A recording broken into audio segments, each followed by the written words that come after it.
At 8:40 on the morning of July 12, 1943, the ground east of Prokhorovka was already vibrating with movement.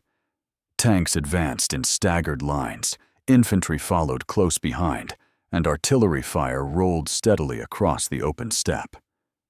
The Battle of Kursk had entered one of its decisive phases, and for German ground units, the air above had become as important as the terrain ahead. Among those moving forward was Gefreiter Karl Weiss, an infantryman attached to a Panzer Grenadier unit advancing behind armored formations. His position placed him close enough to the tanks to feel the heat from their engines, and far enough forward to be exposed once they left cover. The air was thick with dust exhaust and the metallic smell of spent shells. Orders were shouted, then lost, then repeated as engines drowned them out.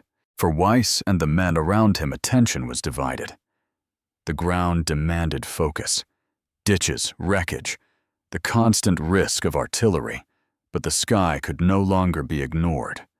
Over the Eastern Front, air attacks rarely announced themselves with precision. They arrived low fast, and often without warning, exploiting moments when movement on the ground could not easily stop or scatter. The sound reached them first. Not the sharp crack of artillery or the distant rumble of bombers, but a heavy continuous roar cutting through the noise of the battlefield. It did not fade, as aircraft usually did. It grew louder, closer, pressing downward rather than passing overhead. As shapes emerged from the haze, they flew lower than Weiss expected, so low that individual aircraft could be distinguished against the sky. Their approach did not suggest a brief pass or distant strike. It suggested intent. The aircraft were identified only after they were already committed to the attack, Soviet-wise Il-2 Sturmoviks. At this stage of the battle, the Il-2 was not a new presence. Its silhouette was known, its role understood in broad terms. What remained uncertain was how it would change the rhythm of the ground fight itself. The aircraft did not operate at the margins of the battlefield. It entered directly into it. In the hours and days that followed, German units would come to associate the Il-2 with a specific kind of disruption that did not rely on surprise alone, but on persistence and proximity. For men like Weiss, survival would depend less on reacting to what they saw, and more on enduring what could not be easily avoided. Back home, Weiss had written to his wife about advancing ground and captured positions. He had not yet found the words to describe what it felt like when the battlefield extended upward, and the threat no longer moved only along the horizon. Why did the enemy fear this aircraft? When German ground units first encountered the Soviet Il-2, it was not immediately regarded as a decisive threat. From a distance, it appeared to fit into familiar categories. Aircraft attacked ground troops took cover. The attack passed and movement resumed. Air power was dangerous, but it was also transient.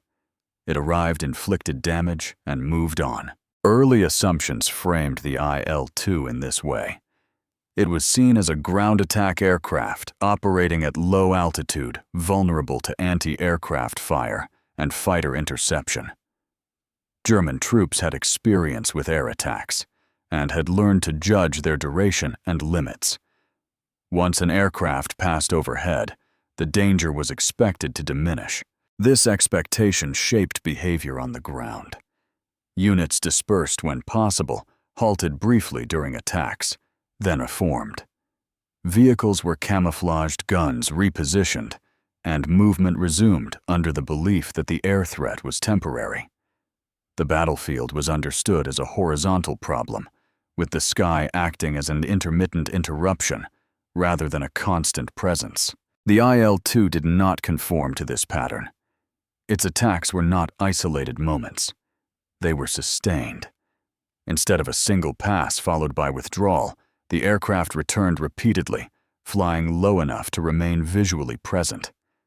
German troops noticed that the sound did not recede as expected. It lingered, circled, and came back. What had been underestimated was not simply the aircraft's resilience, but the way it was employed. The Il-2 was integrated directly into ground operations. It appeared where German units were advancing, regrouping, or exposed, and it stayed long enough to disrupt those movements. The expectation of brief exposure gave way to the reality of prolonged pressure. Reports from the front reflected this shift. Infantry units described attacks that forced them to remain pinned for extended periods. Vehicle crews reported being unable to move without drawing attention from above. The aircraft's presence did not mark a pause in operations. It reshaped them. Time on the ground was no longer segmented into safe and unsafe intervals. It became continuous risk. The assumption that air attacks could be waited out proved increasingly unreliable. German troops began to realize that the Il-2 was not merely passing through the battlefield. It was operating within it, synchronizing its actions with the movement below. This realization unsettled established routines and challenged the belief that discipline and preparation alone could neutralize the threat. By the time this understanding spread across units, the gap between expectation and reality was clear. The Il-2 did not impose fear through sudden devastation. It did so by removing the predictability that ground troops relied on. The battlefield no longer returned to normal once the aircraft appeared. Normality was suspended for as long as it remained overhead. This shift marked the beginning of a deeper reassessment. The Il-2 was no longer treated as an occasional danger from above, but as a factor that could dictate tempo and movement on the ground. The realization that the air threat might not pass quickly was the first step toward understanding why this aircraft would become so deeply feared. The turning point in how German ground troops perceived the Il-2 did not come from a single devastating attack. It emerged through repetition as patterns became impossible to ignore. Across the Eastern Front, from the open steppe to forested approaches, the same reports surfaced from units that had never operated together. The aircraft was not leaving. As the scale of fighting increased in 1942 and 1943, Soviet ground operations began to integrate air support more tightly.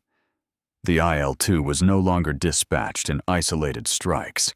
It appeared in coordination with advancing armor artillery barrages and infantry movement. For German units on the ground, this meant that air attacks were no longer separate events.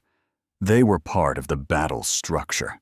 The shift became evident during moments of movement. German troops advancing or repositioning found that exposure windows were increasingly narrow.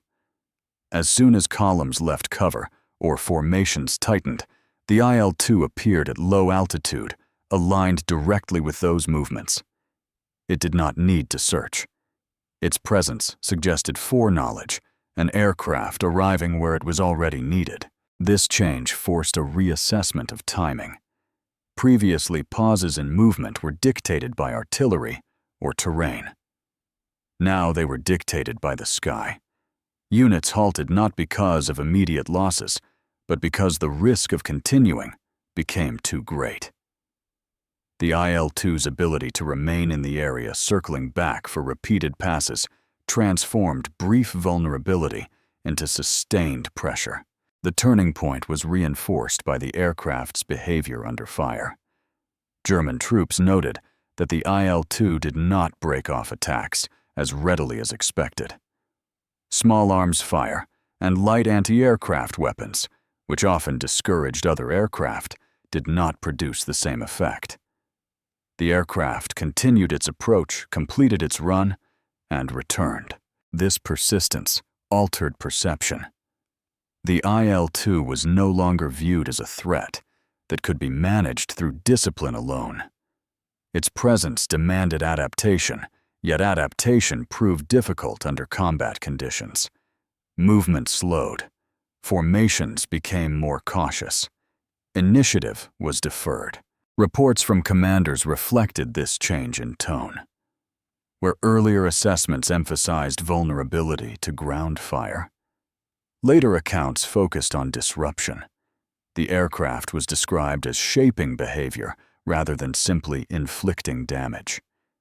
Its impact was measured not only in destroyed equipment, but in stalled advances and delayed actions.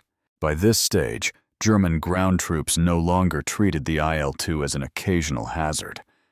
It was recognized as a factor that could decisively influence when and how operations unfolded.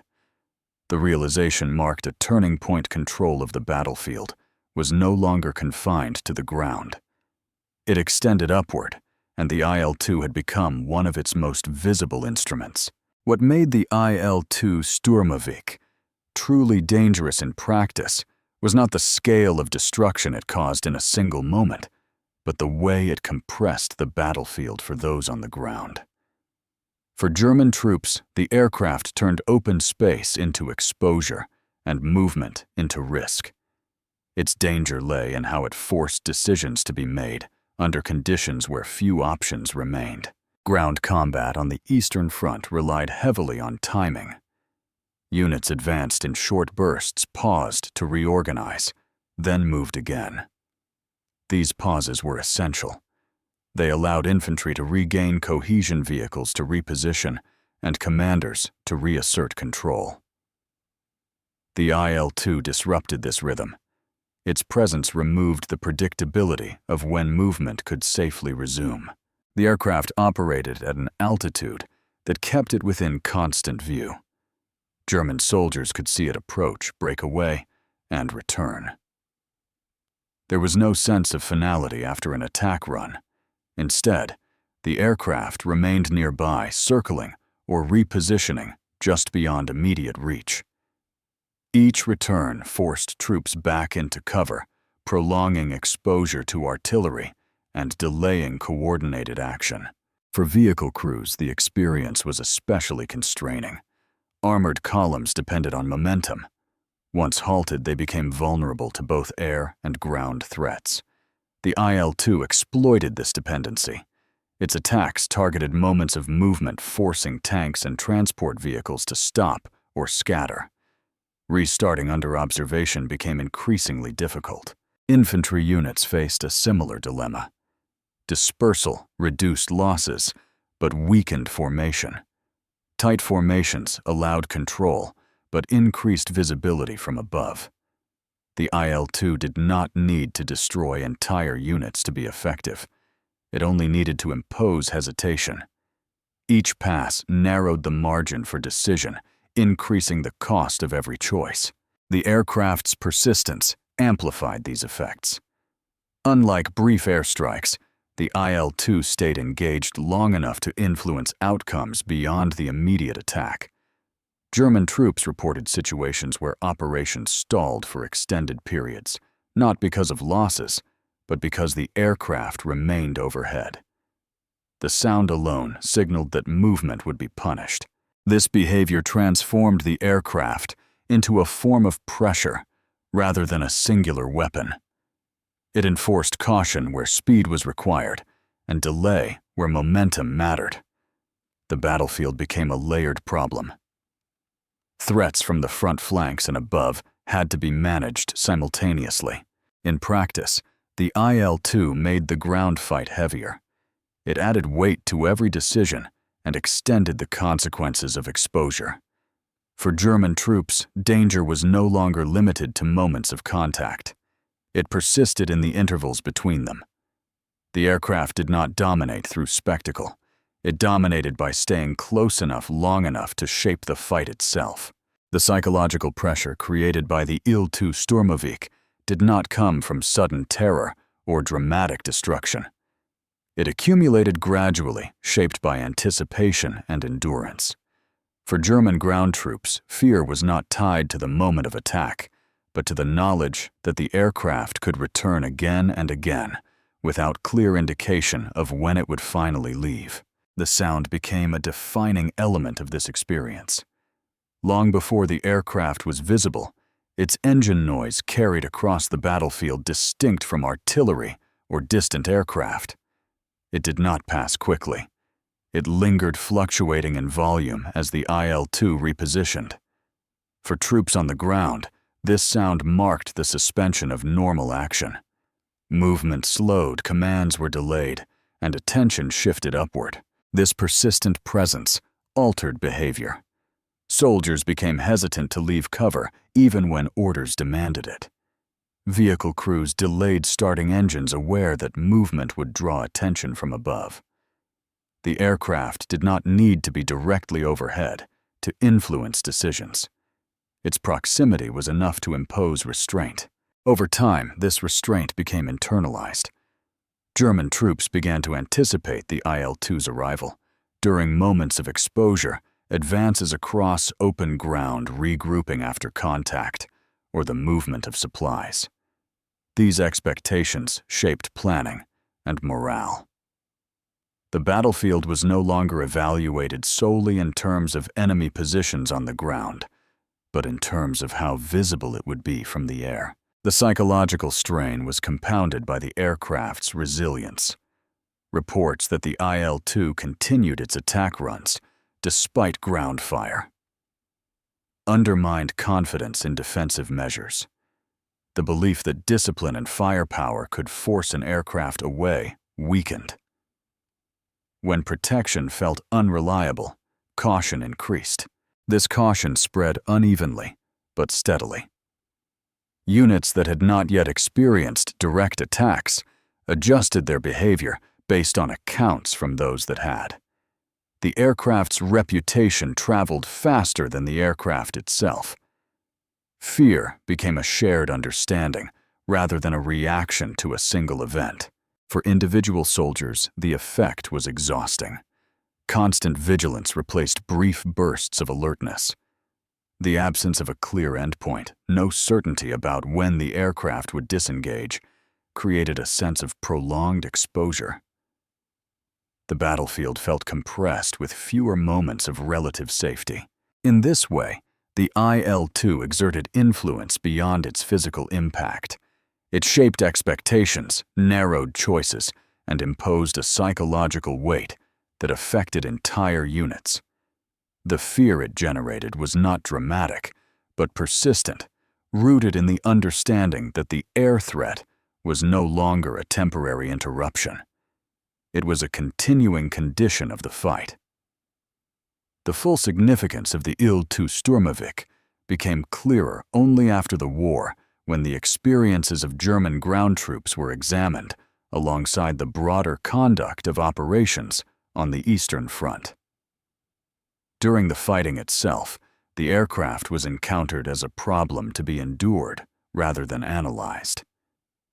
Its impact was felt immediately, but its meaning emerged more slowly. Post-war assessments revealed that the Il-2 had altered the relationship between air and ground combat.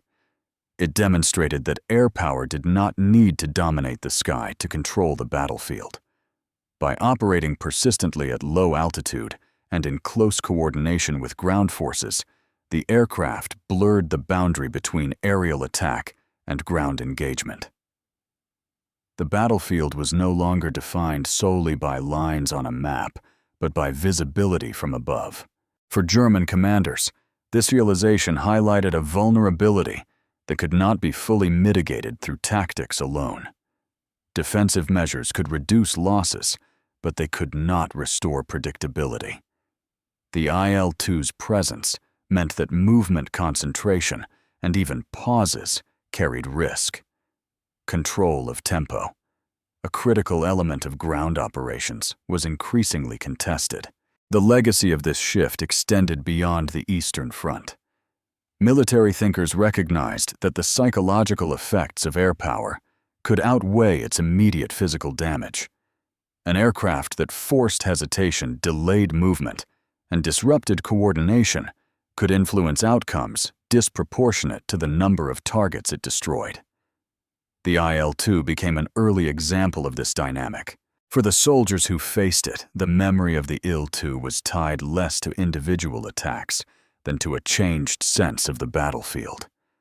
Accounts written years later often emphasized the feeling that there was no clear separation between moments of danger and moments of safety. The aircraft represented the point at which the sky became an extension of the front line. In retrospect, the fear associated with the Il-2 was not rooted in spectacle or surprise. It was rooted in persistence. The aircraft did not need to overwhelm German troops. It needed only to remain present long enough to shape their decisions. By doing so, it left a lasting imprint on how ground forces understood vulnerability and control. The Il-2 Sturmovik did not win the war on its own, but it redefined how air power could be used against those on the ground. Its legacy lies in the realization that fear in warfare can be sustained cumulative and deeply tied to the loss of predictability.